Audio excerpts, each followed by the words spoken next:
Hello friends, welcome to healthy food chef. இன்றைக்கி நம்ம ரொம்பவே சிம்பிளான ஒரு ரெசிபி பார்க்கலாம். குழந்தைங்களுக்கு ரொம்ப பிடிச்ச பிரெட் ஆம்லெட்டு. இதை வந்து எப்படி நம்ம டிஃப்ரெண்ட்டாக செஞ்சு கொடுக்குறதுன்னு பார்க்கலாம். அவங்க ரொம்பவே விரும்பி சாப்பிடுவாங்க. முட்டையை வந்து ஒரு கிளாஸில் இந்த மாதிரி உடச்சி ஊற்றி லைட்டாக பீட் பண்ணிக்கோங்க. இது கூட வந்து மஞ்சக்கரு வந்து நல்லா உடஞ்சதுக்கப்புறமேட்டுக்கு இப்போ நான் கொத்தமல்லி புதினா அது ரெண்டுமே கட் பண்ணி வச்சுருக்கேன். இது வந்து நல்ல ஃப்ளேவர் கொடுக்கும், நல்லா வாசமாக இருக்கும். பெப்பர் ஒரு 1/2 டேபிள் ஸ்பூன் சேர்த்துக்கோங்க. உப்பு கொஞ்சமாக சேர்த்துக்கோங்க. பால் இருந்துச்சுன்னா ஒரு டேபிள் ஸ்பூன் அளவுக்கு சேர்த்துக்கலாம். அது நல்லாவே சாஃப்டாக இருக்கும். இல்லைனாலும் அவசியம் இல்லை. இதை நல்லா பீட் பண்ணிவிட்டு இந்த மாதிரி நீல வாக்கில் ஊற்றிக்கோங்க. இப்போ இதை கொஞ்சமாக வந்து ஸ்பூன் வச்சு அகலப்படுத்திக்கோங்க.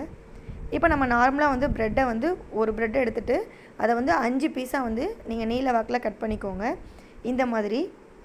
ஸோ இப்போ வந்து இதை நம்ம 1 பை 1 வந்து வரிசையாக லைன் படி வச்சுக்கலாம். ஸோ இதை ஃபுல்லாக வச்சதுக்கப்புறம் கொஞ்ச நேரம் வந்து அடுப்பை வந்து மீடியம் ஃப்ளேமில் வச்சு வேக வைங்க. இப்போ அடுத்த சைட் திருப்பி விட்டுக்கலாம். இப்போ வந்து 2 பக்கமும் வெந்துடுச்சு. ஸோ இந்த ஸ்டேஜில் நான் சீஸ் வந்து திருவி வச்சுருக்கேன். நீங்கள் சீஸ் வந்து இந்த மாதிரி பார் மாதிரி வந்து கிடைக்கும், அது கூட நீங்கள் வாங்கி வச்சுக்கோங்க. ஸோ சீஸை வந்து நல்லா வந்து திருவிட்டு மேலே வந்து போட்டுருங்க. இப்போ வந்து டொமேட்டோ சாஸ் வந்து அங்கங்கே லைட்டாக அப்ளை பண்ணிக்கோங்க. இப்போ இதை வந்து நம்ம ரோல் மாதிரி வந்து சுருட்டி விடணும். ஸோ இது மாதிரி நல்லா ரோல் மாதிரி சுருட்டி விட்டுட்டோம் அப்படின்னா இவங்களுக்கு வந்து ப்ரெட் ரோல் மாதிரியும் இருக்கும். நல்லா வந்து விருப்பப்பட்டு சாப்பிடுவாங்க. ரொம்பவே நல்லாயிருக்கும், சாப்பிட்றதுக்கும் ஈஸியாக இருக்கும். அவ்வளோதான். இந்த சூட்லேயே வந்து சீஸ் வந்து மெல்ட் ஆயிரும். இந்த மாதிரி நீங்கள் செஞ்சு கொடுங்க. பசங்க பெரியவங்க எல்லாருமே ரொம்ப விரும்பி சாப்பிடுவாங்க. ரொம்ப நல்லாயிருக்கும். ரொம்ப குயிக்காக சாப்பிட்றலாம். மீண்டும் ஒரு சின்ன ஒரு சூப்பரான ரெசிபியில் சந்திக்கிறேன். தேங்க்யூ. Happy cooking.